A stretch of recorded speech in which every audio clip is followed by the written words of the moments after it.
So Darren called me after the first video and said that I need to cover a story-focused game, and it had me thinking, why do I imagine such opinionated friends? Today's game is the much anticipated Final Fantasy VII Remake. Immediately this brings about 15 different questions to mind, the most obvious being, where does that man buy his hair product? Seconded by, is that sword compensating for something? The answer to both is, I have to admit, despite playing and loving the original when it was announced that the game was being remade 20 years later, I wasn't really interested. This is largely due to my prejudice towards remade IP. Call it once bitten, twice shy. However, I'd never played a remade game before, so maybe it could be okay? But maybe, just maybe. So I've spent the last week shaping my hair into deadly spikes to get the feel of this latest release, and I've had a blast. Now that it's been decided that they didn't ruin the IP, I'll be asking, is Final Fantasy VII Remake a good game for you? Or, more appropriately, does it spike your hair? The other big question is, do you need to have played the original to like this game? The answer is no, but let me explain what you'll need instead.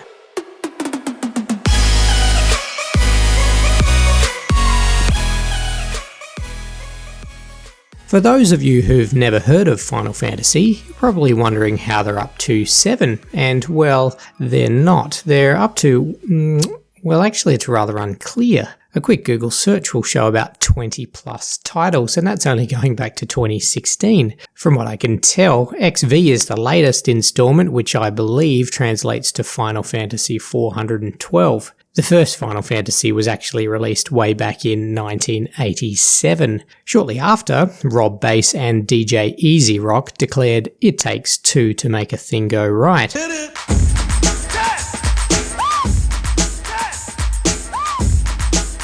And in this case, it takes 7, because number 7 is when the series struck gold. And after releasing a subsequent 385 titles without the same reception, it's no wonder Square Enix, the game's developer, has decided to double dip its revenue toe in the Final Fantasy VII pool. This might lead you to ask, how can you have a fantasy that becomes final? And while I'd say philosophical questions such as those are outside the scope of this video, I can only imagine it involves an ancient text, a bag of oranges, and a pinch of Himalayan salt. For me to talk about Final Fantasy VII, we have to go back to a time when I had friends. I was 10. They owned a PlayStation. It was what we refer to as the Golden Triangle.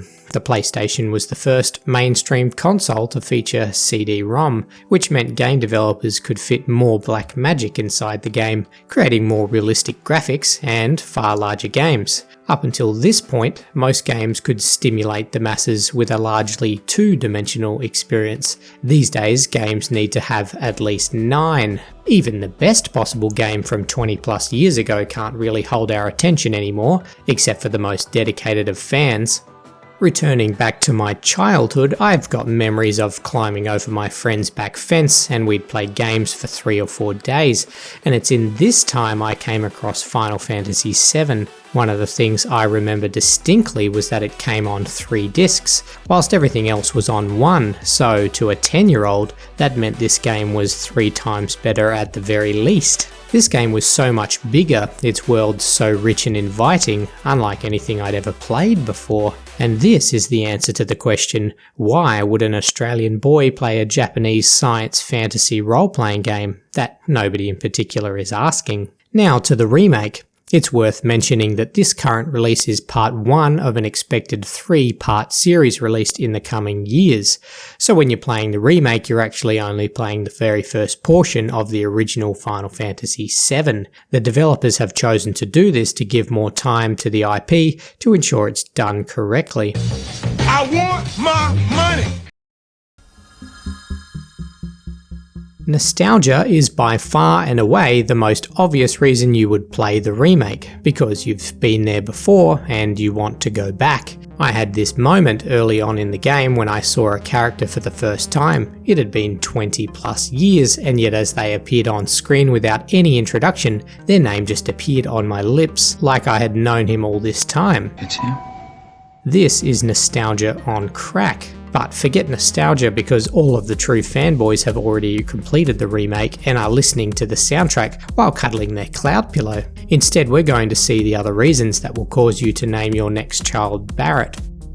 Darren would be proud. This game is, ultimately, a story-driven game that I actually enjoyed. To love the remake, you need to be someone who can sit through a significant portion of gameplay as cutscenes. It feels like a third of all gameplay is participating in and watching the narrative unfold. The voice acting, thankfully, is absolutely some of the best I've heard. They may not think you're a true believer, but you know what I think? Not interested. However, the lines are often so cringeworthy it feels like a 12-year-old got access to the script and started riffing over the top.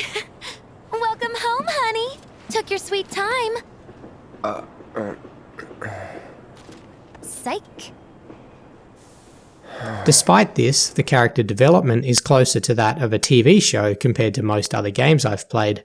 A benefit of breaking the remake up into episodes, it's given the developers the chance to add scenes and story elements that simply serve to broaden your understanding of the characters, and in turn you start to like them more as time goes on, which is great if you're into creating your own friends like I do.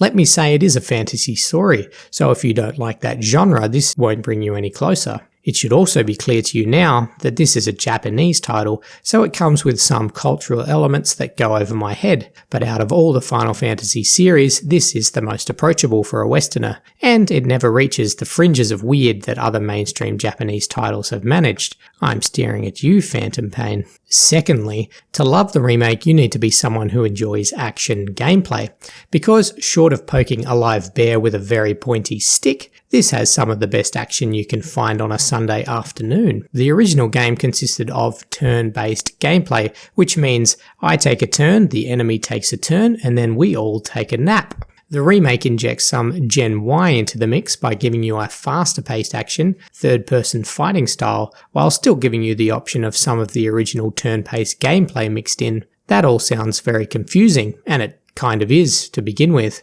But 4 or 5 hours in, the gameplay becomes very satisfying. You feel your character's power grow as you gain experience, and because you can control each of the characters during a battle, you develop a rhythm and sense of teamwork that makes you smile and go, ah. Now that's what I call teamwork. I've withheld from showing you the best of the gameplay because I think it's best for you to experience it yourself for the first time. But let me be clear, there's no game that I've played in recent memory that does gameplay in this particular way, and it's a treat to the senses. If this game is 1/3 story and 1/3 action, its third part would be tedium.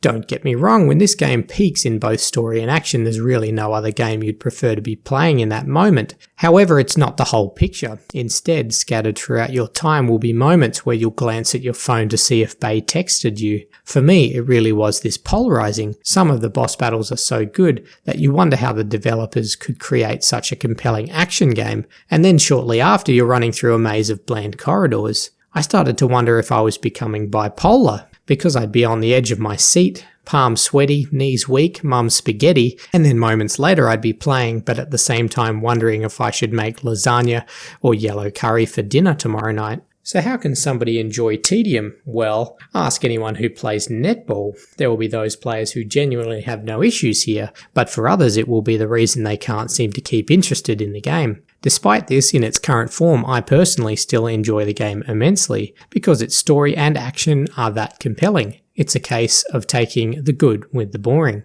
So where do we end up? A compelling story mixed with genuinely exhilarating action with a little bit of slow pacing thrown in from time to time. If that sounds like something you're into, then this won't disappoint, and then you'll be able to pretend to your friends you're a classic gamer who knows and understands titles from 20 years ago. However, if you're not willing to sit and watch as the game unfolds a complex and sometimes meandering storyline and the gameplay action doesn't resonate with you, you absolutely should find something else. And that would be my review of You, the next Final Fantasy VII Remake candidate.